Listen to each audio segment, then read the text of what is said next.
Welcome to our channel. Today we how to withdraw from Authorize.net settlement to bank step by step clearly. Log into your Authorize.net account using your credentials.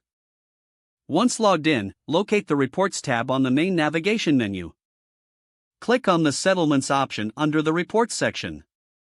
You will see a list of recent settlements displayed on the screen. Identify the settlement you wish to withdraw to your bank. Click on the settlement to view its details. Check the settlement amount and transaction date for accuracy. Once confirmed, look for the Withdraw button near the settlement details. Click on the Withdraw button to initiate the process. A withdrawal request form will appear on your screen. Enter the required details, including the amount you'd like to withdraw. Ensure the bank account information is correct for the transfer. Review the withdrawal request one last time for accuracy.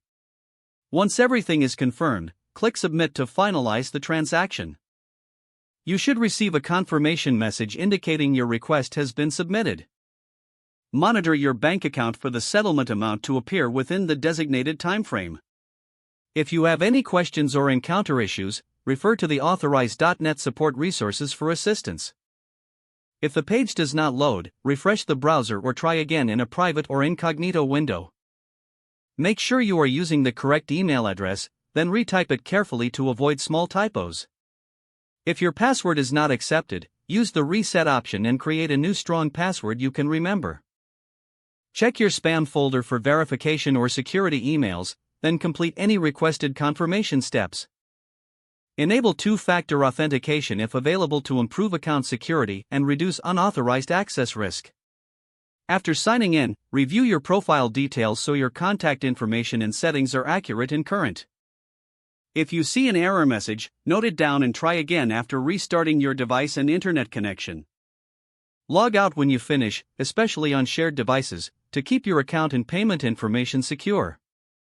If the page does not load, refresh the browser or try again in a private or incognito window. Make sure you are using the correct email address, then retype it carefully to avoid small typos.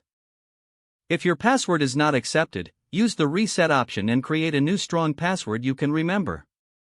Don't forget to like this video and subscribe to our channel for more step-by-step tech guides.